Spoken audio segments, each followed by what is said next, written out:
What starts as a day of celebration for Danielle Rivers, renting a luxury yacht to honor her acceptance into university, quickly turns into a life-changing confrontation as police officers board her yacht, questioning whether someone like her could belong there. Danielle faces an injustice she never expected, but this encounter will become the spark for something much bigger. Follow Danielle's powerful journey from that humiliating moment to becoming a voice for change in her community. How does she transform her pain into purpose? And what will happen when she finally confronts the system that wronged her?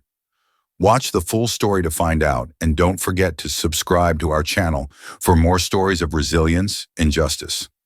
Leave a comment below. What would you do if you were in Danielle's shoes? The warm summer sun reflected off the pristine waters of Lake Harmony, creating a shimmering surface that seemed to stretch endlessly into the horizon. The lake was peaceful, dotted with sailboats and a few luxury yachts that gently rocked with the rhythm of the waves. To Danielle Rivers, this place felt like the perfect backdrop to mark a new chapter in her life. Standing at the helm of a sleek, polished yacht, Danielle couldn't help but smile. Her dark, curly hair fluttered in the gentle breeze, framing her face as she gazed out over the water. The yacht, with its gleaming white hull and spacious deck, was a symbol of luxury and success. Two things that Danielle had spent years working tirelessly for. Today was supposed to be a celebration. After years of balancing academics, extracurricular activities, and part-time jobs, Danielle had just received the news she'd dreamed of. She had been accepted into her top-choice university. It was a hard-fought victory, one that her friends and family had witnessed firsthand. This celebration, renting a yacht for a day on Lake Harmony, was not just about success. It was about honoring the sacrifices she had made and the people who had supported her along the way. "I can't believe I'm actually here," Danielle whispered to herself, taking in the vast beauty around her. The yacht, named Serenity, was more than just a rental. It was a gift from her Uncle James, a successful businessman and prominent figure in the local community. Uncle James was more than family. He was her mentor, guiding her through life's challenges and teaching her that hard work and perseverance could break through any barriers. When Danielle had shared the good news about her university acceptance, Uncle James had insisted that she celebrate in style. "You deserve it," he had told her with a proud smile. "Go out on the water, relax, and enjoy everything you've worked for." Danielle had hesitated at first. A yacht? It felt extravagant, far beyond what she was used to. But Uncle James had insisted, saying it was his way of showing how proud he was of her, and so, after much convincing, she had accepted his offer. The yacht itself was breathtaking. The deck was spacious, adorned with cushioned lounge chairs, a small bar, and an open seating area shaded by a white awning. Inside, there was a luxurious lounge with leather couches, a kitchenette, and two cabins, far more than she could have ever imagined. It felt like a floating mansion, a world away from her usual life of dorm rooms and textbooks. Danielle had invited a few close friends to join her for the celebration. They were on their way, scheduled to meet her in a couple of hours, and she couldn't wait to share this moment with them. But for now, she was alone on the deck, taking in peace and quiet, letting the tranquility of the lake wash over her. Her phone buzzed in her pocket. She pulled it out to check a few congratulatory texts from friends who couldn't make it. With a quick swipe, she opened her camera app and started snapping pictures of the yacht and the stunning view. She posted a few of them to her social media, adding a caption, "Celebrating in style. Hard work pays off." She put her phone away and leaned against the railing, letting out a deep breath. It felt surreal to be here. After everything she had been through, this was a moment she would remember for the rest of her life. The sun was beginning to lower, casting a golden glow across the water. Danielle closed her eyes, letting the warmth of the sun kiss her skin as she reflected on the journey that had brought her here. Her thoughts drifted back to the late nights spent studying, the part-time jobs she had juggled to save for tuition, and the countless sacrifices her family had made to support her. Her parents had always been her biggest champions, pushing her to aim high and dream big. And then there was Uncle James. He was the one who had introduced her to the world of boating when she was just a little girl. They had spent many weekends together on his boat, with him teaching her the basics of steering and navigation. Those were some of her fondest memories. Feeling the wind on her face, the freedom of the open water, and the peace that came with being far away from the busyness of life on shore. It was Uncle James's influence that had led her here, to this very moment, and as she stood at the bow of the yacht, staring out at the shimmering horizon, she couldn't help but feel a deep sense of gratitude. Danielle was lost in thought, her mind drifting between memories of the past and dreams of the future, when something unusual caught her eye. In the distance, a small patrol boat was approaching. Its low, steady hum grew louder as it cut through the water toward her yacht. Her first instinct was to ignore it. Lake Harmony was a place of wealth and leisure, and patrol boats were common, usually performing routine checks or offering assistance to boaters in need. But as the boat drew nearer, a knot of unease began to form in Danielle's stomach. There didn't seem to be any immediate reason for the patrol boat to approach her. The lake was calm, and there was no visible sign of trouble. She wasn't speeding or doing anything wrong. Still, the boat continued on its path, and within moments it pulled up alongside her yacht. Danielle stepped back from the railing, watching as two officers stood at the bow of the patrol boat. One of them, a middle-aged white man with a stiff posture and a stern expression, removed his sunglasses and squinted at her. His name tag read Officer Bradley. The younger officer beside him, a woman with sharp features, gave her a curt nod but said nothing. Danielle's heart began to race. She had never dealt with law enforcement on the water before, and the sudden appearance of the patrol boat made her feel uneasy. Still, she reminded herself that there was no reason to worry. She wasn't doing anything wrong. Maybe it was just a routine check. "Ma'am," Officer Bradley called out, his voice firm and authoritative. "Please cut the engine and prepare for an inspection." Danielle blinked, caught off guard by the abruptness of his command. "Is there a problem, officer?" she asked, trying to keep her voice steady and polite. "We're conducting a routine patrol," Bradley replied, his tone leaving little room for negotiation. "Just need to check everything is in order." Danielle nodded, though her hands trembled slightly as she complied, cutting the engine. The yacht slowed to a stop, and the gentle hum of the motor faded, leaving only the sound of water lapping against the hull. The officers tied their patrol boat to the side of her yacht, and Officer Bradley stepped aboard, his boots thudding heavily against the polished wood deck. He took a moment to survey his surroundings, his gaze sweeping over the luxurious deck chairs, the bar, and finally, Danielle herself. There was something in his eyes, an unspoken judgment, as if he had already made up his mind about her. "Whose yacht is this?" he demanded, his voice sharp. Danielle swallowed, her nerves tightening. "It's rented," she explained calmly. "I rented it for the day to celebrate some good news. I just got accepted into university." Bradley's expression didn't soften. Instead, he took another step forward, his presence looming over her. "Rented, huh?" he repeated, his tone dripping with skepticism. "Who did you rent it from?" "My uncle," Danielle replied, forcing herself to stay calm. "James Rivers. He owns several boats here and knows the marina staff well. I can give you his number if you need to verify." But Bradley didn't seem interested in verifying anything. His gaze remained cold, his posture rigid. "That won't be necessary," he said curtly. "I've been patrolling this lake for years, and I've never seen anyone like you out here on a yacht like this. How do I know this boat isn't stolen?" Danielle felt her chest tighten, a wave of frustration rising inside her. "Someone like me?" she echoed, her voice betraying a hint of defensiveness. "What do you mean by that?" Officer Bradley's eyes flickered with irritation, but he didn't back down. "I mean someone your age," he replied coolly. "Someone who doesn't look like the typical folks we see renting luxury yachts around here. It's my job to make sure everything's in order."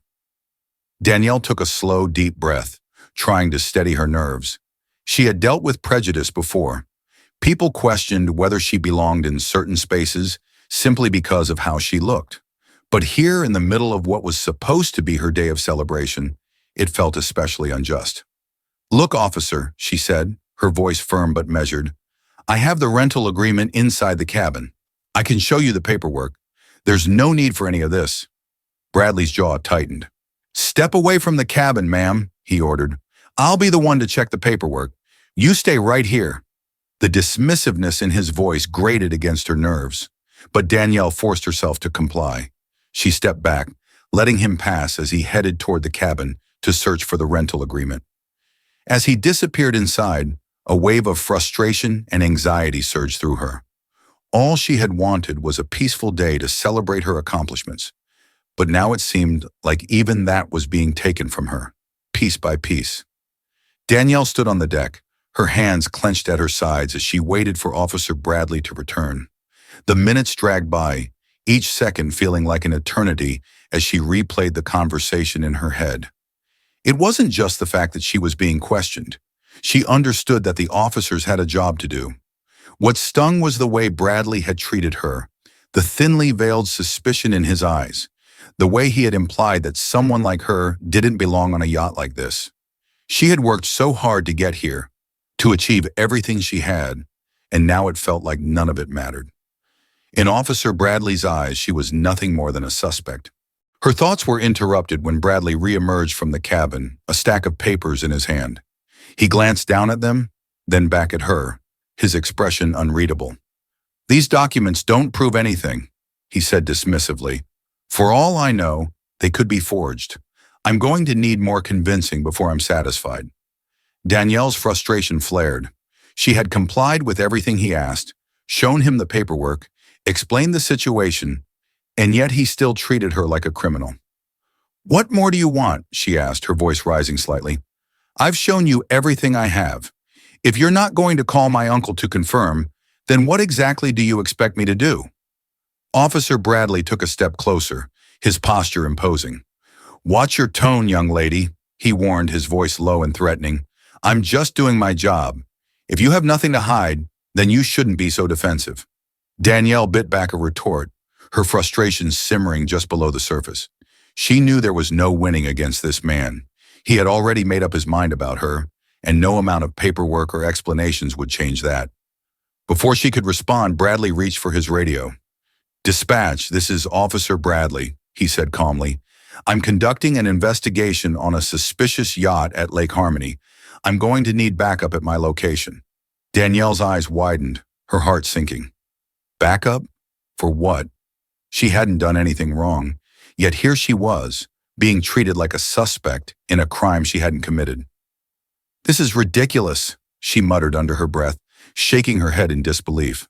Bradley ignored her, his gaze fixed on the water as he waited for a response from dispatch. The casual way he dismissed her concerns only added to her anger. It wasn't enough for him to ruin her day. He had to make her feel like a criminal too. The tension on the yacht was palpable, a heavy weight pressing down on her chest as she stood there, uncertain of what would happen next. She glanced toward the shore, hoping to see someone, anyone who might be able to help. But the marina was too far away, and the few boats on the lake kept their distance. With each passing second, Danielle felt more isolated, more alone. She had done everything right, shown the paperwork, complied with the officer's orders, but none of it seemed to matter. Her perfect day, once filled with joy and pride, was rapidly unraveling before her eyes. As she stood there, her thoughts turned to her uncle, Uncle James. If only she could reach him, he would clear this up in an instant. He knew the marina staff. He had rented the yacht for her. He would know exactly how to handle this. But for now, she was on her own, facing down an authority figure who saw her as nothing more than a potential suspect. The low hum of a boat engine broke the tense silence, and for a brief moment, Danielle felt a flicker of hope. She squinted against the glare of the sun, trying to make out the shape of the approaching vessel. Could it be someone coming to help? Her hope was quickly dashed as the boat drew closer, and she recognized the markings of another patrol unit. It wasn't help. It was backup. The second patrol boat pulled up alongside the yacht, and another officer, a tall man in his early 30s, stepped aboard. His badge identified him as Officer Matthews. His expression was serious, his posture stiff as he approached Officer Bradley. "What's going on here?" Matthews asked, casting a wary eye over the yacht's luxurious interior. "Possible stolen yacht," Bradley replied without hesitation. "The paperwork's questionable, and she doesn't seem like she belongs here." He tilted his head slightly toward Danielle, his meaning clear even without further elaboration. Danielle's frustration boiled over. "I've already told you," she said, her voice trembling with a mix of anger and disbelief. "This yacht is rented from my uncle, James Rivers. He's well known around here. If you just call him, he could clear this up." But Matthews barely looked at her, his focus remaining on Bradley. "We should probably take her in for questioning," he suggested, his tone cool and detached, "just to be safe." Danielle's heart skipped a beat. "Take me in? For questioning? For what?" she exclaimed, her voice rising in disbelief. "You have no reason to arrest me. I haven't broken any laws." Officer Bradley's hand moved to rest on his belt, near the radio clipped to his side. "You're not being arrested," he said, his tone matter-of-fact. "We're just taking you in for questioning to make sure everything checks out." Danielle's pulse quickened, her breath coming in shallow bursts as the weight of the situation crashed down on her. They were escalating something that should have been simple, that could have been cleared up with a single phone call. "I'm not going anywhere," she said, her voice firmer than she felt. "If you want to verify something, call my uncle. His number's on the rental papers. There's no reason for you to take me in." Officer Matthews' expression darkened. "We've given you a chance to cooperate," he said coldly. "But if you want to make this difficult, we can proceed with detaining you until we get everything sorted out." Before Danielle could respond, Officer Bradley stepped forward and reached for her arm. The sudden movement sent a jolt of fear through her, and instinctively, she stepped back. The reaction was immediate. Both officers took a more aggressive stance, their eyes narrowing. "Don't make this harder than it needs to be," Bradley warned, his grip tightening around her arm as he pulled her closer. Danielle felt her heart racing, her breath quickening as the fear and frustration bubbled over. "Let go of me," she cried, her voice cracking under the weight of her emotions. "This is completely unnecessary. I haven't done anything wrong." The commotion drew the attention of nearby boaters and people along the shore. Several onlookers began to gather, their murmurs growing louder as they watched the unfolding confrontation. "Is everything okay over there?" a voice called out from a nearby boat. A couple who had been lounging on their sailboat stared at the scene with concern.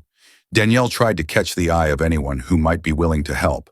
"Please," she shouted, her voice rising above the officer's gruff commands. "Can someone call my uncle? His name is James Rivers. He can explain everything." Officer Bradley shot a warning look at the growing crowd. "Step back, folks," he barked, his voice sharp and commanding. "This is a police matter." But the sight of two officers forcefully restraining a young woman on a luxury yacht was enough to draw even more attention. People from nearby boats and along the shore began to approach, forming a loose circle around the scene. Their whispers grew louder as they took in the sight of Danielle struggling against the officer's grip. "This doesn't look right," someone murmured, and others nodded in agreement. Danielle could feel the weight of the crowd's eyes on her, a mixture of sympathy, curiosity, and judgment. Her pulse raced, and a sense of helplessness threatened to overwhelm her.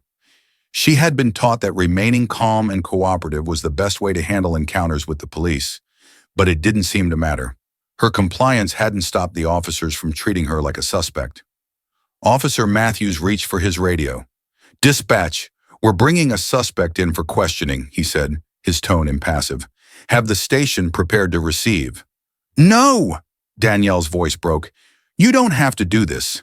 This is a mistake. Just call my uncle, and he can clear everything up."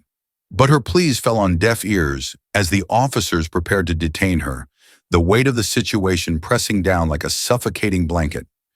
Just as the situation seemed to spiral completely out of control, a loud, commanding voice cut through the tension like a knife. "What the hell is going on here?" The crowd parted slightly, and Danielle's heart leaped with relief when she saw a familiar figure striding toward the yacht.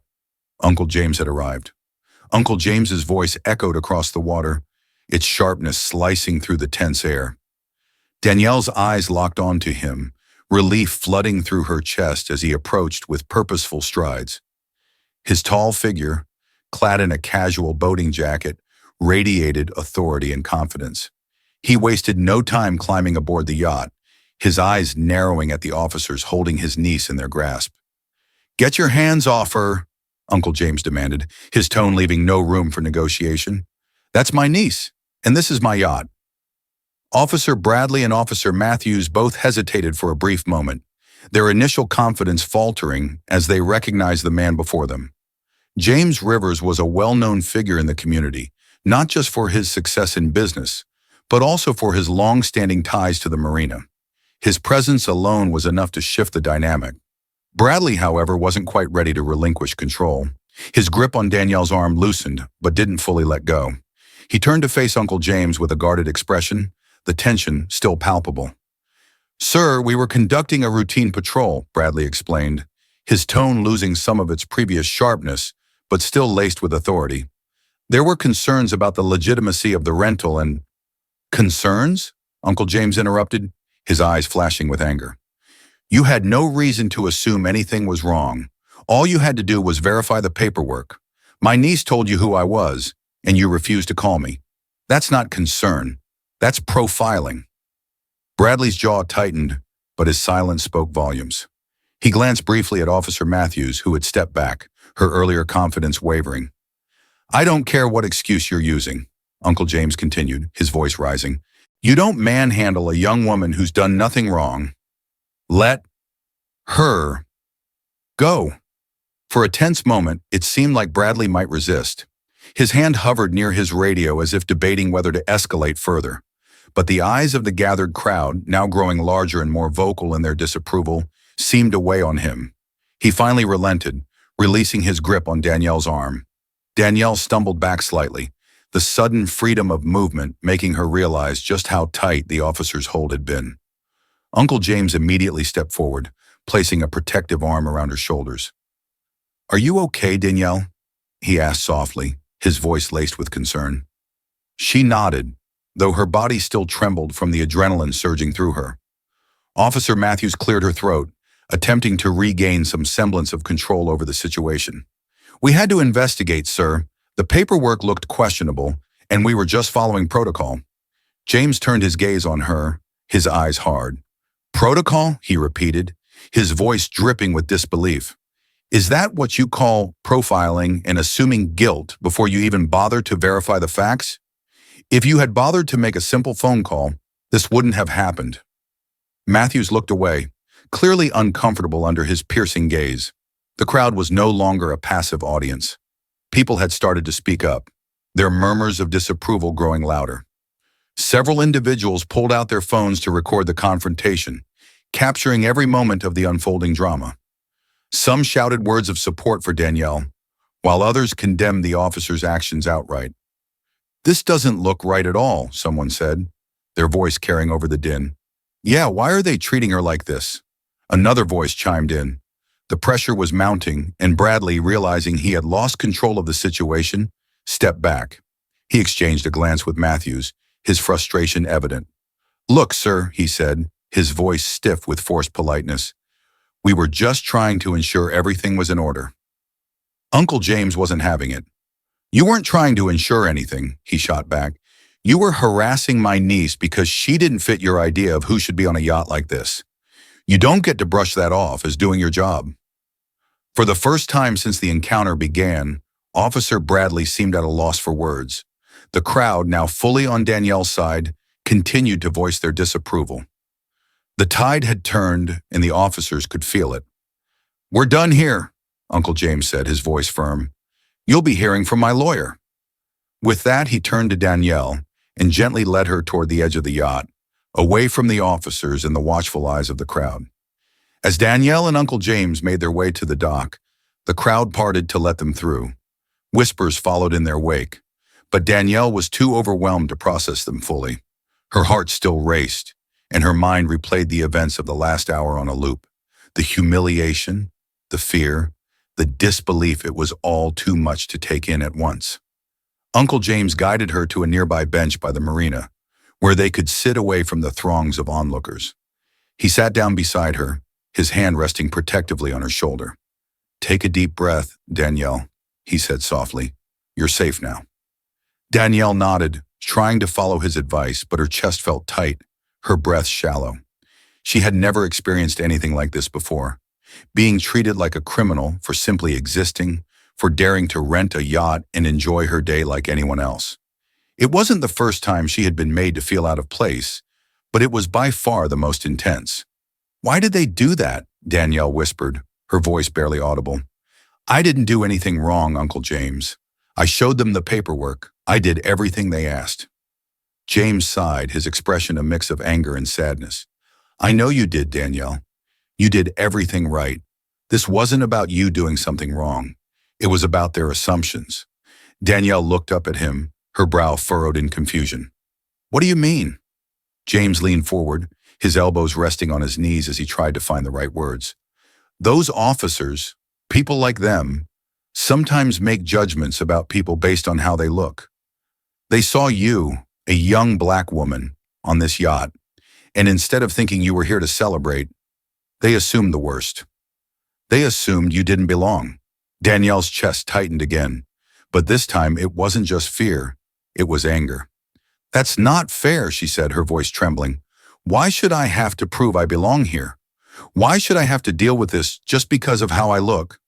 "You shouldn't," James said firmly. "But sometimes the world isn't fair.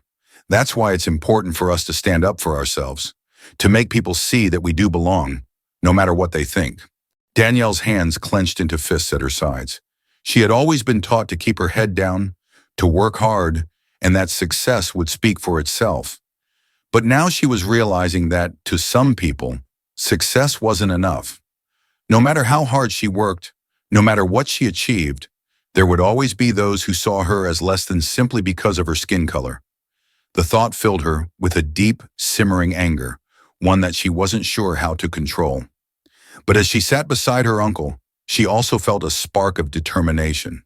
She wasn't going to let this moment define her. She wasn't going to let those officers take away her sense of accomplishment. "I want to do something about this," she said suddenly, her voice stronger than before. "I don't want them to get away with treating me like that." Uncle James nodded, his expression softening. "And we will do something, Danielle. But first you need to take care of yourself. This was a traumatic experience, and it's okay to take a moment to process what happened." Danielle knew he was right, but the fire inside her was still burning. She wasn't going to let this go, not after everything she had been through. The day after the incident, Danielle found herself sitting in Uncle James's office. The room was filled with bookshelves lined with legal volumes, framed photographs of him with various business and community leaders, and a large desk where he sat going over paperwork. He was on the phone, his voice steady and measured as he spoke with the family lawyer about the previous day's events. Danielle sat on the couch, her mind still buzzing. She had spent most of the night replaying everything in her head. Sleep had come in brief, restless bursts, but even then, the images of the officers gripping her arm, the crowd watching, the feeling of helplessness all kept flashing through her mind. Uncle James ended the call and turned to face her. "Okay, we filed an official complaint with the department. The lawyer is confident that we have a strong case." Danielle nodded, though her mind was still racing. "Do you think anything will come of it? Or will they just brush it off?" James's expression was serious. "That's the thing about these kinds of complaints. Sometimes they're taken seriously, sometimes they're not. It depends on public pressure. That's why I've been reaching out to a few contacts I have in the media." Danielle's heart skipped. "The media?" James leaned back in his chair, folding his hands in front of him. "Yes. You weren't the only one on that yacht yesterday. There were people recording the whole thing. That footage is already circulating online, and it's gaining attention. People are outraged by what happened to you, and the more attention it gets, the harder it'll be for the department to sweep it under the rug." Danielle's thoughts swirled as she considered the implications. She had never imagined herself in the middle of something like this, but now it seemed like her experience had become part of a much larger conversation. "I've been talking to some community leaders as well," James continued. "There's going to be a forum next week about racial profiling and police accountability. I think it would be powerful if you shared your story." Danielle's stomach tightened at the thought of speaking in front of a crowd.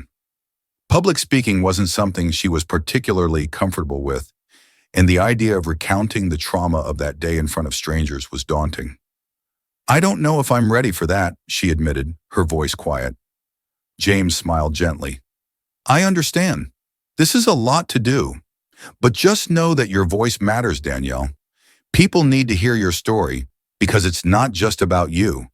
What happened to you has happened to so many others, and it will keep happening unless we speak out. Danielle sat in silence for a moment, processing his words. She knew he was right. This wasn't just about her, it was about something much bigger. But the thought of reliving the pain in front of a room full of people made her feel vulnerable in a way she wasn't sure she was ready for. "I'll think about it," she said finally. James nodded. "That's all I ask." As the week passed, Danielle's story continued to gain traction. The video of her encounter with the police had been shared widely on social media, drawing attention from local news outlets. People she didn't even know were commenting on the video, expressing their outrage at how she had been treated. Some praised her for staying calm under pressure, while others shared their own stories of racial profiling and discrimination. But with the outpouring of support came the inevitable backlash. Anonymous commenters on social media began questioning her story, claiming that she must have done something to deserve the officer's treatment. Others accused her of overreacting or playing the race card. The negativity stung more than she had expected.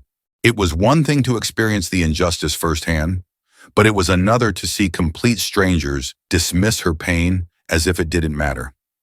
Danielle tried to stay focused on the positive messages, but the weight of the negativity dragged her down.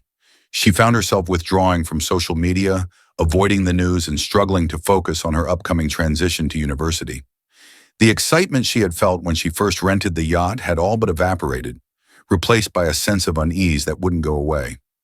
One evening, as she sat at the kitchen table with her parents, they noticed the change in her. "You've been really quiet these past few days," her mom said, concern etched into her face. "Are you okay?" Danielle shrugged, not knowing how to put her feelings into words. "I don't know. I guess I just didn't expect all of this. I didn't want to become a story." Her dad, who had been reading the news on his tablet, looked up and met her gaze. "I know it's tough, kiddo, but sometimes things happen that are bigger than us. You didn't ask for this, but now that it's here, you have to decide how you're going to respond." Danielle stared down at the table, her emotions a tangled mess. "I just wanted to celebrate. I didn't want to deal with this." Her mom reached across the table and took her hand. "We know, and you deserve to celebrate. But your story is helping other people, Danielle. It's opening people's eyes to what's really happening out there. Don't lose sight of that." Danielle squeezed her mom's hand, her throat tightening with emotion. She knew her parents were right. She had been thrust into the spotlight, and while it wasn't something she had asked for, it was an opportunity to make a difference. "I guess I just didn't realize how hard it would be," she admitted softly. Her dad nodded. "It's never easy to stand up against something as big as injustice, but you're not alone. We're all here with you." Danielle took a deep breath, feeling the weight of her parents' support. She wasn't sure what the next steps would be, but she knew one thing for sure. She wasn't going to back down. The days that followed the confrontation at Lake Harmony felt surreal to Danielle. Despite Uncle James's encouragement and the overwhelming support she had received from friends, family, and strangers, she couldn't shake the lingering feelings of humiliation and anger. Even though the official complaint had been filed, the department had yet to respond publicly, leaving her in a frustrating limbo. Danielle often found herself replaying the event in her head. Officer Bradley's accusatory tone, the crowd's murmurs, the tight grip on her arm. The fear she had felt was unlike anything she had experienced before. It wasn't just the physical restraint, it was the powerlessness, the inability to defend herself against someone who had already made up their mind about her. She sat at the kitchen table one afternoon, her phone buzzing beside her. Text messages poured in from friends checking on her, some of whom she hadn't heard from in years. It was strange how quickly her life had shifted from quiet accomplishment to public attention. It was as if she had been thrust into a role she hadn't auditioned for, an unwilling advocate, a symbol of something bigger than herself. The worst part was the exhaustion. Her mind never seemed to stop running, jumping between anger, sadness, and frustration. She couldn't enjoy her success, couldn't relish the acceptance letter that had once filled her with pride. Now it all felt overshadowed by the storm of attention surrounding the incident. Her parents, sensing her turmoil, had done their best to offer support, but even they seemed unsure of how to help her navigate this new reality. Her mom suggested therapy, and though the idea made sense, Danielle wasn't sure she was ready to sit down with a stranger and recount everything. The thought of revisiting the trauma was exhausting in itself. She picked up her phone and scrolled through the countless messages again. One stood out, a text from Emily, her best friend from high school, who had recently moved to the West Coast for college. Emily had been one of the first people Danielle had called after the incident. Her friend's words were always comforting, grounded in their years of friendship. "Hey Dee, I saw the video. I'm so sorry you had to go through that. I know you're probably feeling a lot of things right now, but I want you to remember something. You're stronger than any of this. Don't let them take away your joy. Call me if you want to talk." Danielle smiled slightly, though it didn't quite reach her eyes. Emily had always been the strong, optimistic one in their friendship. She didn't know if she was ready to talk just yet, but knowing that Emily was there if she needed to vent was comforting. The conversation with her uncle replayed in her mind. James had encouraged her to speak up, to share her story at the community forum. At the time, the idea had felt overwhelming. Too much, too soon. But the more she thought about it, the more she realized he was right. Her voice did matter, and staying silent wouldn't change what had happened. If anything, it would only allow people like Officer Bradley to continue acting with impunity. With a deep breath, Danielle decided it was time to stop wallowing. She picked up the phone and dialed Emily's number.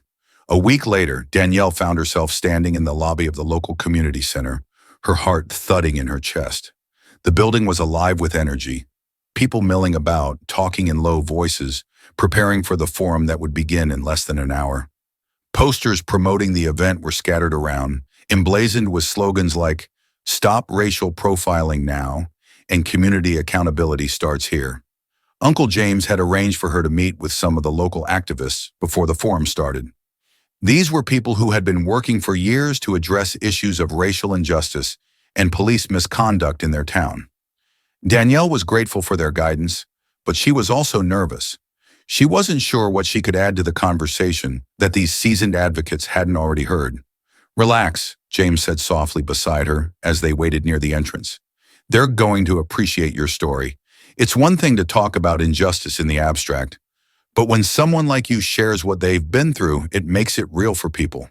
Danielle nodded, though her nerves still twisted in her stomach. She had always been the kind of person who preferred to fly under the radar, to let her accomplishments speak for themselves. Now she was about to stand in front of a room full of strangers and expose her vulnerability. A woman approached them with a warm smile. She was in her mid-30s with short curly hair and a confident demeanor. "You must be Danielle," she said, extending a hand. "I'm Leah Washington. I've heard so much about you from James." Danielle shook her hand, grateful for Leah's kind tone. "Thank you," she replied. "I appreciate you inviting me here." "We're glad to have you," Leah said. "Your story is exactly what we need to highlight tonight. So many people don't understand what it's like to be profiled, to be treated as though you don't belong in your own community.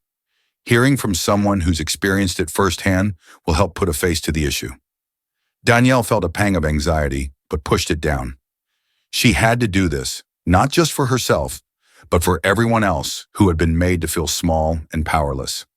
Leah led them through the hall, where chairs were arranged in neat rows facing a small stage. The room was already filling up, and Danielle could see familiar faces from the community, teachers, neighbors, friends of her parents.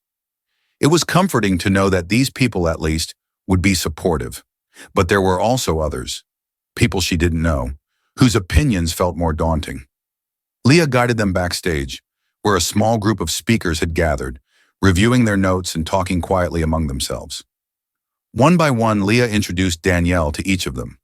There was David Reyes, a local business owner who had been advocating police reform for years, and Lydia Jackson, a high school teacher who had experienced discrimination in her own workplace. Each of them welcomed Danielle with open arms, making her feel like part of their community. As they prepared to take the stage, Leah pulled Danielle aside. "I know you're nervous," Leah said gently, "but just speak from the heart. Don't worry about getting everything perfect. People will connect with your honesty." Danielle nodded, swallowing the lump in her throat. She could feel the weight of the moment pressing down on her. This was her chance to take back control of the narrative, to speak her truth in front of people who cared. When it was her turn to speak, Danielle stepped onto the stage, her palms sweaty and her heart racing. The room fell silent as all eyes turned to her. She took a deep breath, letting the quiet settle before she spoke. "I never thought I'd be standing here," she began, her voice shaky at first. "But a few weeks ago, something happened to me that changed the way I see the world." She went on to recount the incident at Lake Harmony, the excitement she had felt about renting the yacht, the joy of celebrating her acceptance into university, and how it had all come crashing down when the police arrived. She spoke about the fear and humiliation of being treated like a suspect simply because she didn't look like the kind of person they expected to see on a yacht. As she spoke, the room remained silent, hanging on her every word. Danielle's nerves began to ease as she found her rhythm, her voice growing stronger with each sentence. By the time she finished, she realized that she had done more than just tell her story. She had laid bare the injustice of what had happened to her, and in doing so, she had reclaimed some of the power that had been stripped from her that day. When she stepped down from the stage, the room erupted in applause. Danielle blinked, surprised by the strength of the response. People rose from their seats to shake her hand, to thank her for sharing her experience. For the first time in weeks, she felt lighter, like a burden had been lifted off her chest. Uncle James was waiting for her at the edge of the stage, his eyes shining with pride. "You did it," he said softly, pulling her into a hug. "You did it." Danielle nodded, tears pricking the corners of her eyes. For the first time since that terrible day on the lake, she felt a sense of peace. She wasn't alone in this fight, and she never would be again. In the days following the forum, Danielle's life began to change in ways she hadn't anticipated. Her story, once shared within the small confines of the community center, spread rapidly beyond her local town. Videos of her speech from that night circulated online, shared by activists and community leaders who were moved by her bravery. Danielle had expected her story to reach the people who had attended the forum, but she hadn't expected the outpouring of support that followed. Messages began flooding her social media. Some strangers who shared their own experiences with racial profiling, others offering words of encouragement and solidarity. "Thank you for speaking out," one message read. "I went through something similar a few years ago, but I didn't have the courage to talk about it. Your story made me feel less alone." Danielle was moved by the responses, but with the support came the inevitable criticism. Online trolls, emboldened by anonymity, left cruel and dismissive comments, questioning her story and attacking her character. "She's exaggerating," one comment read. "This is just another case of someone playing the victim." She tried to focus on the positive messages, but the negativity was hard to ignore. It felt like every step forward was accompanied by 2 steps back. The emotional toll of constantly defending herself, of having her story picked apart by strangers, was exhausting. But Uncle James reminded her why it was so important to keep going. "You're making a difference," he told her over coffee one morning. "For every negative comment, there are 10 people whose lives you've touched. Don't let the trolls get to you. They thrive on tearing people down because they're afraid of change." Danielle knew he was right. The negativity still stung, but she refused to let it silence her. If anything, it strengthened her resolve to keep pushing for change. Shortly after the forum, Danielle was invited to speak at a rally organized by local activists. The rally was part of a larger movement demanding police reform and greater accountability for officers who engaged in discriminatory practices. It was a daunting prospect, speaking to an even larger crowd, but Danielle knew she couldn't turn it down. When she arrived at the rally, she was taken aback by the sheer size of the crowd. Hundreds of people had gathered in the town square, holding signs that read, "End racial profiling," and "Justice for all." The energy was electric, a palpable sense of solidarity in the air. Leah Washington, who had become a mentor of sorts for Danielle, greeted her with a wide smile. "Look at this turnout," Leah said, gesturing to the crowd. "This is what it looks like when people come together to demand change." Danielle nodded, though her stomach fluttered with nerves. This was bigger than the forum, bigger than anything she had ever been part of before, but she reminded herself of why she was here. She wasn't just telling her story for herself. She was telling it for everyone who had ever been made to feel like they didn't belong. When it was her turn to speak, Danielle stepped up to the microphone, her heart pounding in her chest. The crowd fell silent, their eyes fixed on her. She took a deep breath and began. "I stand here today because of what happened to me," she said, her voice steady. "But this isn't just about me. This is about all of us. It's about the countless people who have been stopped, questioned, and treated like criminals simply because of the color of their skin." As she spoke, the crowd responded with cheers and applause. Danielle felt the energy shift, the connection between her and the people who had gathered to listen. She was no longer just a victim of injustice. She was a voice for change. "We're not asking for special treatment," Danielle continued. "We're asking for equality. We're asking to be treated with the same respect that everyone else is afforded, and we won't stop until that happens." By the time she finished her speech, the crowd was on their feet, chanting in unison, "Justice for all! Justice for all!" Danielle stepped away from the microphone, her heart soaring. She had never felt more empowered, more sure of her place in the world. The road ahead would be long and difficult, but she was ready for the fight. The momentum from the rally carried Danielle through the next few weeks. More invitations to speak poured in, and though it was overwhelming at times, she embraced her new role as an advocate for change. Each time she stood in front of a crowd, she felt her confidence grew. She was no longer just reacting to the injustice she had faced. She was actively working to prevent it from happening to others. Meanwhile, the complaints she had filed against officers Bradley and Matthews had gained traction.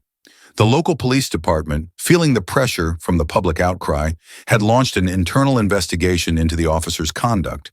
It wasn't a guarantee of justice, but it was a step in the right direction. Danielle's story had caught the attention of local media outlets, and several reporters reached out to her for interviews.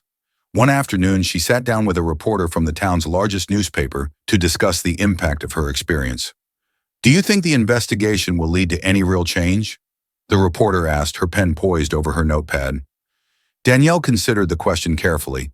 "I hope so," she replied, "but I'm not naive. I know that real change takes time. This investigation is just the beginning. What we really need is systemic reform, something that ensures this kind of profiling doesn't happen in the first place." The reporter nodded, scribbling down her response. "What do you think that reform looks like?" Danielle paused, choosing her words thoughtfully. "It starts with accountability. Officers who engage in discriminatory practices need to be held responsible for their actions. But it's more than that. We need better training that focuses on de-escalation and bias awareness. And we need stronger community oversight, so people have a voice in how they're being policed." The reporter smiled. "It sounds like you've thought a lot about this." Danielle nodded. "I have, because it's not just about me. It's about making sure no one else has to go through what I did." As the interview wrapped up, Danielle felt a sense of accomplishment. She wasn't just reacting anymore. She was helping shape the conversation, pushing for the changes she knew were necessary. The internal investigation into the officers' conduct dragged on for weeks, with little information released to the public. Danielle grew frustrated with the slow pace, but she refused to let it deter her. She knew that these processes often took time, and she was determined to see it through to the end. Then one morning, Uncle James called with unexpected news. "They're holding a public hearing," he said. "The department is reviewing the officers' conduct, and they want to hear from you." Danielle's heart skipped a beat. "A hearing? When?" "Next week," James replied. "This is your chance to speak directly to the people in charge. You'll be able to tell your story and demand accountability." Danielle felt a surge of anxiety, but also a renewed sense of purpose. This was the moment she had been waiting for, the moment when she could stand face to face with the officers who had humiliated her and demanded justice. The hearing would be a pivotal moment, not just for Danielle, but for everyone who had supported her along the way. It was time to take the next step toward holding the officers accountable and to continue fighting for a world where everyone was treated with dignity and respect. The days leading up to the public hearing were tense. Danielle had expected the internal investigation to bring some clarity or sense of justice, but instead the process seemed to be dragging on with little information provided. Her complaint, initially filed weeks ago, had stirred enough attention to warrant the hearing, but Danielle couldn't shake the feeling that the police department was stalling, hoping the story would lose momentum and fade away. And it wasn't just the department's silence that frustrated her. There were people, loud voices on social media, anonymous commenters, even a few journalists, who questioned the need for a hearing at all. They framed it as an overreaction, suggesting that Danielle's story had been exaggerated or that the officers were simply doing their jobs. The pushback was loud enough to seep into her thoughts, despite the overwhelming support she had received. Her phone buzzed constantly, some days with messages of support, others with negative comments that made her stomach churn. Online forums dissected the video footage of her encounter with the officers, with some accusing her of playing the victim, while others demanded harsher consequences for the officers involved. One particularly unsettling article questioned her credibility, citing unnamed sources that suggested Danielle had been uncooperative with the officers. It was pure misinformation, but the damage was done. The article circulated among local media, and suddenly she was defending herself all over again. "I don't get it," Danielle said one night as she sat on her couch, scrolling through the latest barrage of social media posts. Her frustration was palpable. "Why are people so quick to assume the worst of me? It's like they don't even care about what really happened." Her dad, sitting across from her with a thoughtful expression, put down his newspaper. "People are afraid of change," he said, his voice calm. "It's easier for them to believe that you're the problem, rather than accept that there might be something wrong with the system. That's why they push back." Danielle sighed, sinking deeper into the cushions. "But it's exhausting, Dad. I feel like I'm constantly fighting just to prove that what happened to me was real." He nodded, his expression softening. "I know it's exhausting, kiddo, but real change is never easy. You've already come so far. Don't let the noise get to you. You've got the truth on your side." She appreciated his words, but the truth wasn't always enough. The public hearing was fast approaching, and Danielle knew that it would be the defining moment of this fight. She had to be ready, not just for herself, but for everyone who had supported her along the way. The day of the public hearing arrived with a sense of gravity hanging over it. Danielle had spent the previous night tossing and turning, her thoughts swirling with anticipation and anxiety. The hearing would be held at the town's municipal building, in front of a panel of police officials, community leaders, and members of the public who had been following the case closely. When Danielle arrived at the building, Uncle James was by her side, his steady presence a source of comfort. Leah Washington and several other activists from the community were there too, offering their support. The lobby buzzed with reporters and camera crews, their lenses trained on anyone involved in the hearing. The attention felt overwhelming, but Danielle kept her focus on the task ahead. "You ready for this?" James asked as they stood outside the hearing room, waiting for their turn to enter. Danielle took a deep breath and nodded. "As ready as I'll ever be." The hearing room itself was packed. Rows of chairs were filled with community members, some familiar faces from the rally, and others she didn't recognize. A large table at the front of the room seated the panel, which included the town's police chief, a city council member, and 2 civilian members of the community review board. The air was thick with anticipation. At the center of the room, Officer Bradley and Officer Matthews sat behind their own table. Danielle's gaze locked on Bradley for a moment, the memory of his hand on her arm sending a shiver down her spine. He looked calm, detached even, as if he were waiting for an inconvenience to pass. Matthews, on the other hand, appeared nervous, her eyes darting around the room. Danielle sat down beside Leah and James, who had been given seats at the front as part of the public testimony portion. The hearing began with a statement from the police department, outlining the procedures they had followed in their internal investigation. The department's lawyer spoke in dry legal terms, emphasizing the importance of due process and the need for the officers to be presumed innocent until all the facts were considered. Danielle listened, her heart pounding as they recited their defense. It was the same language she had heard before: protocol, procedure, routine investigation.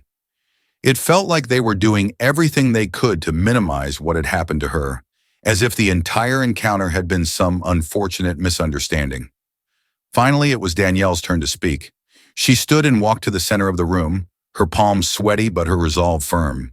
She took a seat at the witness table, her eyes scanning the panel before her. The police chief's face was impassive, though the civilian members of the panel seemed more engaged, their expressions sympathetic.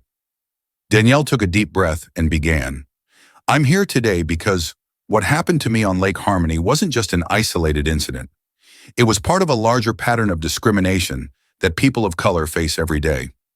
I was treated like a criminal for no reason other than the fact that I didn't fit the image these officers had of someone who should be on that yacht. Her voice was steady, though her heart raced in her chest. As she spoke, she recounted the events of that day in vivid detail. The excitement of renting the yacht, the fear that crept in when the patrol boat approached, and the humiliation she felt as Officer Bradley restrained her without cause. I complied with everything they asked, Danielle continued, her voice gaining strength. I showed them the rental agreement, I gave them my uncle's contact information, but none of it mattered. They had already made up their minds about me, and no amount of paperwork was going to change that.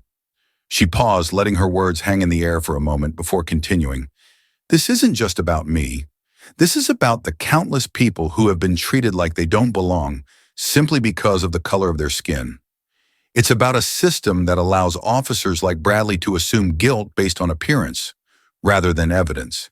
And it's about holding those officers accountable when they abuse their power. The room was silent as she finished her testimony. Danielle felt a rush of emotions, relief, exhaustion, but also a sense of accomplishment. She had spoken her truth, and now it was up to the panel to decide what would happen next. When Officer Bradley was called to speak, his demeanor remained composed. He gave a brief statement, insisting that he had followed protocol and acted out of concern for the safety of the yacht. He avoided making direct accusations, but subtly implied that Danielle's behavior had been suspicious. I was simply doing my job, Bradley said, his voice calm. We had to make sure everything was legitimate. It wasn't about race. It was about ensuring the safety of the marina. Danielle clenched her fist beneath the table. It was exactly what she had feared. Bradley, as a routine check, refusing to acknowledge the harm he had caused. Officer Matthews, however, seemed less certain. When she was called to the stand, she hesitated before speaking. I regret how things escalated, Matthews admitted, her voice softer than Bradley's. Looking back, I think we could have handled the situation differently. I apologize if Ms. Rivers felt unfairly treated. It wasn't the full admission of guilt Danielle had hoped for, but it was something, a crack in the department's facade. The hearing continued for hours, with testimony from various witnesses and members of the public. Some spoke in support of Danielle, while others, including representatives from the police union, defended the officers' actions as justified. By the end of the day, the panel announced that they would deliberate and issue their findings in the coming weeks. Danielle left the hearing room feeling emotionally drained, but also proud. She had stood up to the system, and even though she didn't know what the outcome would be, she had fought for her right to be heard. The wait for the panel's decision was agonizing. Every day, Danielle checked her email and phone, hoping for an update on the outcome of the hearing. The support from the community continued to pour in, but the uncertainty of what the panel would decide hung over her like a cloud. Then one evening, as she was sitting down for dinner with her family, the email finally arrived. Danielle's heart raced as she opened it. Her parents watched her intently, their faces filled with anticipation. Uncle James, who had joined them for dinner, leaned forward, waiting for the news. As she read the panel's decision, a wave of mixed emotions washed over her. The panel had concluded that Officer Bradley had indeed acted inappropriately by escalating the situation without sufficient cause. His conduct, they said, demonstrated a failure to follow proper de-escalation procedures and showed evidence of implicit bias. As a result, Officer Bradley would be placed on probation and required to undergo extensive bias training. Officer Matthews, whose role had been less aggressive, would also be required to attend training but faced no further disciplinary action. While the outcome wasn't the full accountability Danielle had hoped for, it was a victory nonetheless. The panel had acknowledged the bias in the officer's actions and taken steps to address it. It was a small but significant step toward justice. Danielle read the final paragraph of the email aloud to her family. The department will also implement new training protocols focused on bias awareness and de-escalation techniques in partnership with community organizations. Her mom smiled, her eyes glistening with pride. "You did it," she said softly. "You made a difference." Danielle's dad clapped her on the shoulder. "This is just the beginning, kiddo. You've opened a door that can't be closed now." Uncle James nodded in agreement. "This is a victory for all of us, Danielle, and you should be proud of what you've accomplished." Danielle felt a swell of emotion. She had started this journey as a victim of injustice, but now she was part of something bigger, something that would continue to push for change long after the hearing was over. The following day, Danielle joined Leah and other community activists at the town square for a celebratory rally. The atmosphere was electric, with music playing and people holding signs that read "Justice for Danielle" and "End Racial Profiling Now." The victory, though not complete, was a moment of triumph for the entire community. Leah took the stage first, addressing the crowd with a passionate speech about the importance of continuing the fight for equality and justice. "This victory is just the beginning," Leah said, her voice ringing out over the crowd. "We won't stop until every person in this community is treated with the dignity and respect they deserve." When it was Danielle's turn to speak, she felt a surge of emotion as she looked out at the sea of faces. People who had supported her from the beginning, who had stood by her through the hardest moments of her life. "I'm standing here today because of all of you," Danielle began, her voice strong and clear. "This victory isn't just mine. It belongs to everyone who has ever felt like they didn't belong, like their voice didn't matter." She paused, taking in the crowd's energy. "We've made progress, but the fight isn't over. We have to keep pushing, keep holding people accountable, and keep demanding the change we know is possible." The crowd erupted in cheers, their chants of "Justice for all" echoing through the square. Danielle felt a sense of pride and purpose, like never before. This was more than just a moment. It was a movement. As the rally continued, people came up to Danielle to thank her for speaking out, for standing up when it would have been easier to stay silent. Some shared their own stories of injustice, while others simply offered words of support and encouragement. One woman, an older Black woman who had been following Danielle's story from the beginning, approached her with tears in her eyes. "Thank you," the woman said, her voice trembling. "You've given so many of us hope. My granddaughter went through something similar, and seeing you fight back, it gives me hope that things can change." Danielle felt tears welling up in her own eyes. "Thank you," she replied, her voice thick with emotion. "I'm just doing what I can." The rally lasted for hours with speeches, music, and a sense of unity that carried them all forward. As the sun began to set, Danielle stood with Leah and Uncle James, looking out at the crowd with a sense of awe. "We did it," Leah said, her voice soft but filled with pride. "This is what change looks like." Danielle nodded, her heart full. "It's only the beginning." The months following the public hearing marked a new chapter in Danielle's life. The experience had changed her in ways she hadn't expected. She was no longer the quiet, reserved girl who kept her head down and hoped for the best. She had found her voice, and she was determined to use it. Danielle's story continued to spread, reaching far beyond her local community. News outlets picked up the story of her fight for justice, and she was invited to speak at events and rallies across the state. What had started as a personal struggle had transformed into a platform for advocacy. She also became more involved in the local movement for police reform. Alongside Leah and other activists, Danielle helped organize workshops and community discussions focused on ending racial profiling and promoting de-escalation training for law enforcement. She spoke to students at local high schools and universities, sharing her story and encouraging young people to stand up against injustice. One afternoon, as she sat in a coffee shop preparing for a speech she would give at a nearby college, Danielle received an unexpected message. It was from Officer Matthews. The message was brief but sincere. "I want to apologize again for my role in what happened to you. I've been reflecting on everything, and I realize now how much I contributed to the problem. I'm working to do better, and I hope we can eventually have a conversation about it." Danielle stared at the message for a long time, unsure of how to feel. The anger she had once felt toward Matthews had faded, replaced by a sense of compassion. Matthews had been complicit, yes, but she had also shown a willingness to reflect and grow. That, in itself, was a form of progress. After a moment, Danielle typed a response. I appreciate your apology.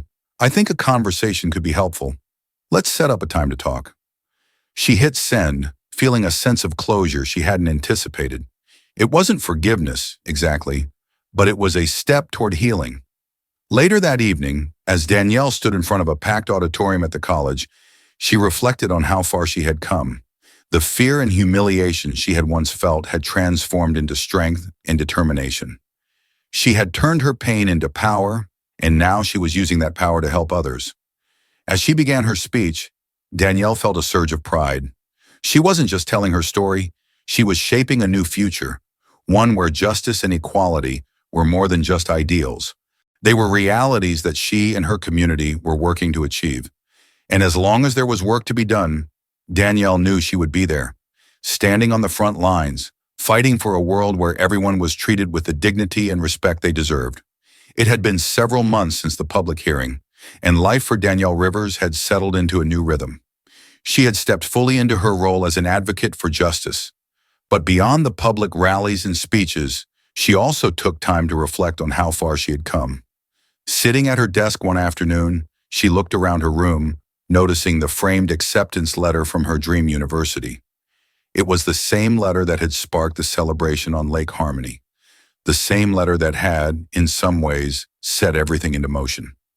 Danielle had finally begun preparing for her first semester, and though the excitement of starting college was still there, it was now coupled with something deeper, with a sense of responsibility. She was no longer just focused on her personal achievements. Now her goals have expanded, shaped by her experiences over the past year. Danielle wanted more than just academic success. She wanted to make a difference in the world, to fight for a society where people were judged by their character, not by their skin color. Danielle sat down at her desk, her laptop open to her university's website. She had been considering her major for weeks, torn between several options. Initially, she had planned to study business, following in the footsteps of her uncle James, who had built a successful career in the field. But after everything that had happened, her priorities had shifted. Instead of business, Danielle found herself drawn to social justice, human rights, and law. She wanted to understand the systems that had allowed people like Officer Bradley to act with such impunity, and she wanted to learn how to dismantle those systems, piece by piece. With a decisive click, Danielle changed her major to political science, with a concentration in social justice and law. As she saved the changes, a sense of purpose washed over her. This was the right decision. It was a path that would allow her to combine her personal experiences with her desire to create meaningful change. The journey she had been on, the fear, the anger, the frustration had been painful, but it had also shaped her into someone stronger, someone who knew how to fight for what was right. And now, as she prepared to begin her college career, Danielle was ready to take the next step. Danielle's involvement with the local community didn't end with the hearing. In fact, it had only grown deeper. Alongside Leah Washington and other activists, Danielle had become a key figure in several community-led initiatives aimed at promoting police reform and combating racial profiling. The work was challenging, but it was also deeply fulfilling. One Saturday afternoon, Danielle and Leah sat in a packed conference room at the community center, preparing for a workshop on bias awareness and de-escalation techniques. The workshop had been developed in partnership with local law enforcement, a direct result of the changes that had been implemented after Danielle's case. Leah smiled at Danielle, her eyes filled with pride. "I'm really glad you decided to be part of this," she said. "You've done so much already, and I know this work can be exhausting, but you're making a real impact." Danielle nodded, feeling a sense of gratitude for Leah's unwavering support. "It's hard sometimes," she admitted, "but it feels like the right thing to do. I just want to make sure that what happened to me doesn't keep happening to other people." Leah patted her on the shoulder. "And because of you, it won't.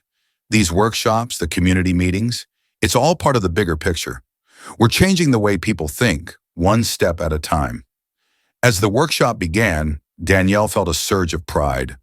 The room was filled with people, teachers, community leaders, and even a few police officers who had come together to learn how they could help create a more just and equitable community. The discussions were honest and, at times, difficult, but they were necessary. The attendees spoke about their own experiences with bias and discrimination, and the officers in the room listened carefully, taking notes and asking questions. It was clear that the seeds of change were being planted, and Danielle knew that this was only the beginning. The workshops were part of a larger plan to create lasting reform within the police department, and Danielle was proud to be at the forefront of it.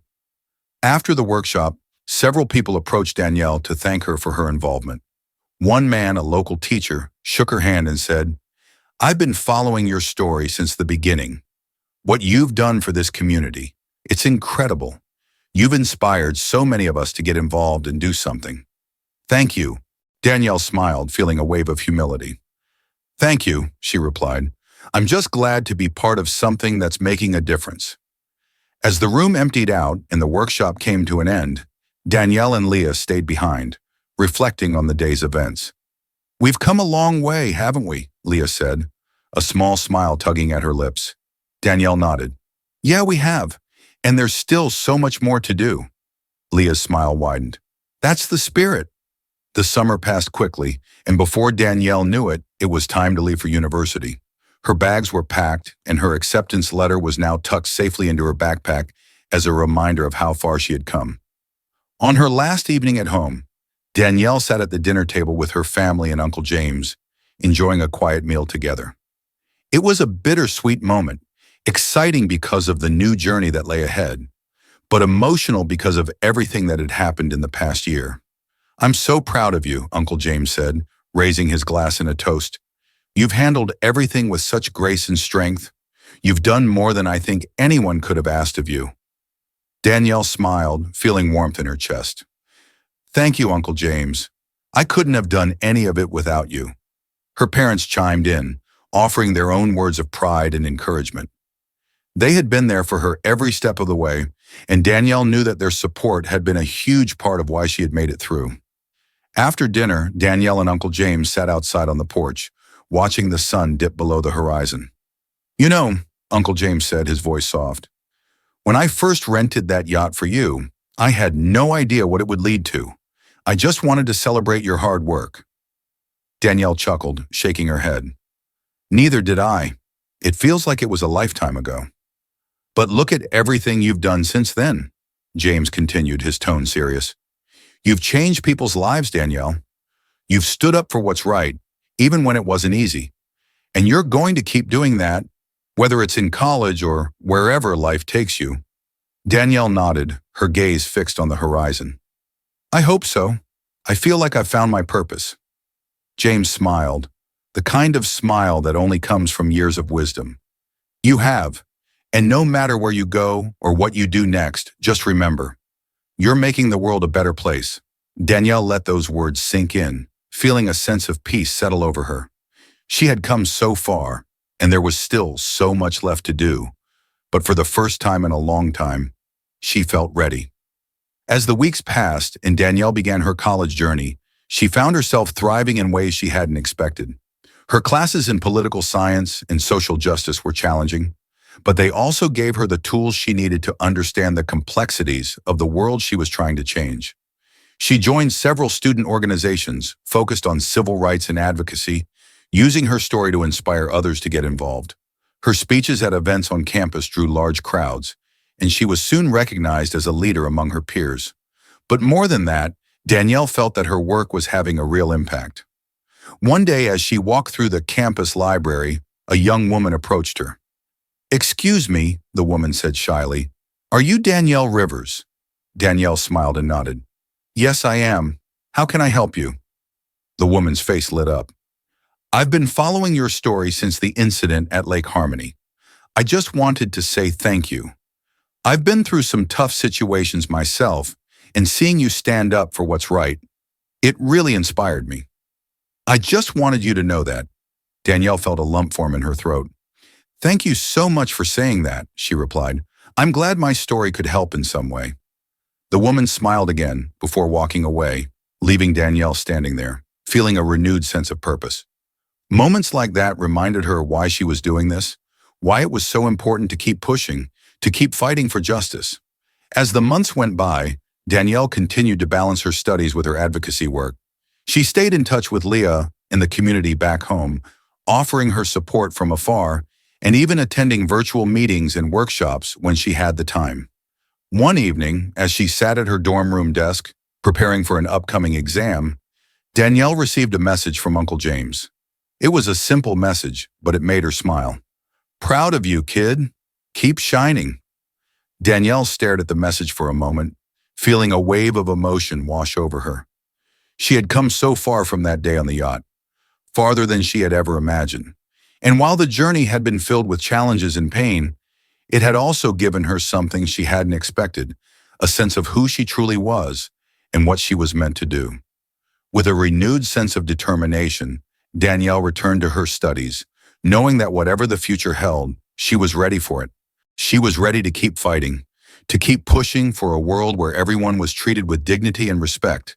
And she knew that as long as she stayed true to herself, she could make that world a reality. Years later, Danielle Rivers stood at the podium of a national civil rights conference, her hair now streaked with subtle marks of time. The auditorium was filled with people, activists, politicians, educators, and students all gathered to hear her speak about her journey and the progress that had been made since her first encounter with injustice. Her story had become a symbol of the fight for justice, a reminder that even the most painful experiences could be transformed into something powerful. Danielle had gone on to become a lawyer, dedicating her life to fighting for civil rights and ensuring that the systems that had once failed her would be reformed for future generations. As she looked out over the crowd, she felt a deep sense of gratitude. The work was far from over, but she had made a difference. She had turned her pain into purpose, and she had helped build a movement that was changing the world. And in that moment, as she spoke to the crowd about justice, equality, and the importance of standing up for what's right, Danielle knew that her legacy would live on, not just in the work she had done, but in the countless lives she had touched along the way. Thank you for following Danielle's journey to justice and resilience. If this story inspired you, don't forget to subscribe to our channel so you never miss powerful stories like this. Hit the bell icon to stay updated on our latest videos, and join the conversation by leaving a comment below. What part of Danielle's story resonated with you the most? Your voice matters, and we'd love to hear from you. Stay tuned for more stories that highlight courage, perseverance, and the fight for equality.